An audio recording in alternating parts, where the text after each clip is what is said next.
కోసం మాఘమాసంలో వచ్చేటటువంటి శుక్ల పంచమి రోజు ఆ మహాసరస్వతిని అంత చేయడమే కాదు, పూజావిధిని కూడా తెలియజేశాడు. ఎవ్వరికీ ఆయన పూజావిధిని తెలియజేయలేదు. కానీ కృష్ణ పరమాత్మే స్వయంగా అమ్మవారిని ఎలా ఆరాధన చేయాలో మనకి తెలియజేశారు. మరి అమ్మవారిని ఆరాధన చేయాలంటే ఏం లేదండి, మా పక్క వాళ్ళు ఏదో ఆరాధన చేస్తున్నారు, తప్పదు కదా అని నేను కూడా ఇంత పులిహార చేస్తున్నాను, లేకపోతే నేను ఇంత పరమాన్నం చేస్తున్నానని భగవంతుడికి పూజ చేయటం కాదు, మనసుతో చేయాలి. అయ్యో నా తల్లి నా సింహాసనం మీద కూర్చొని ఉంది, నా తల్లి నా సింహాసనం మీద కూర్చొని ఉన్నప్పుడు నేను పూజ చేయకుండా ఎలా ఉండగలను? అందున ఈ రోజు చాలా పరమ పవిత్రమైనటువంటి రోజు. ఆ కృష్ణ పరమాత్మే స్వయంగా మహాసరస్వతి ఆవిర్భవించేటట్టు ఆవిర్భవింపజేసి బ్రహ్మగారికి ఇచ్చినటువంటి రోజు. బ్రహ్మగారు ఆ వాగ్దేవిని తన నాలుకపై ఉంచుకొని ఆ రోజు నుంచి వాక్కులని మాట్లాడడానికి అధికారాన్ని పొందినటువంటి రోజు. ఈ రోజు నా తల్లిని నేను పూజించకుండా ఎలా ఉండగలను అన్నటువంటి భావన కలిగినంత మాత్రాన మనం ఏం చేస్తాము, నిన్నటి రోజే దానికి కావలసినటువంటి సంహారాలన్నీ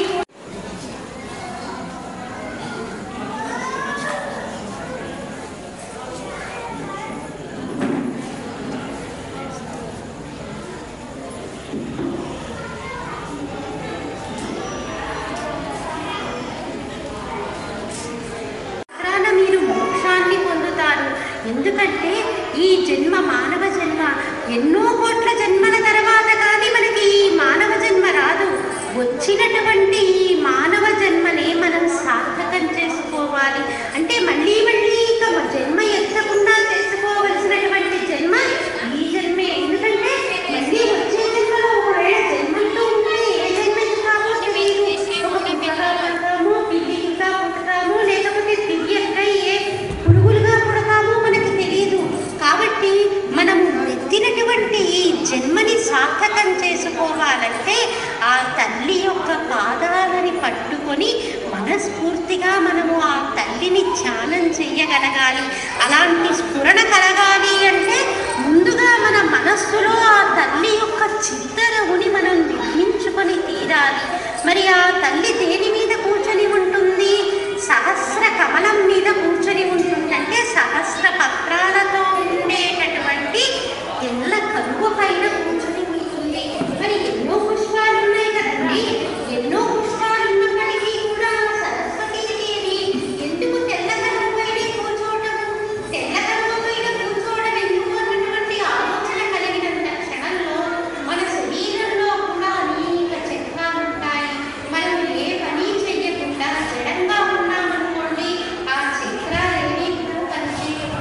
ఎప్పుడైతే ఎందుకు నేను ఇలా నిష్ఠాడుగా ఉండాలి, ఎందుకు నేను ఇలా జడత్వంలో ఉండాలి, నన్ను నేను ఉత్తేజపరుచుకుంటాను, నా చక్రాలకు నేను శక్తినిస్తానని ఎప్పుడైతే మనం మన వెన్నుపాముని నిటారుగా పెట్టి మనకి వచ్చో రాదో, తెలుసో తెలియదో, ఏది ఏమైనప్పటికీ కూడా ఒక్కసారి ఏదో ఒక మూర్తిని మన మనసునందు ధ్యానం చెయ్యటం మొదలు పెట్టినంత మరుక్షణంలో మనకి తప్పకుండా మన యొక్క శక్తి మనకి తెలుస్తుంది. అంటే చిన్న చిన్న విషయాలకి విచలితములకు కాకుండా ఎప్పుడూ కూడా చాలా హుషారుగా ఉంటాము, ఎప్పుడూ కూడా చిరునవ్వులు చిందిస్తూ ఉంటాము.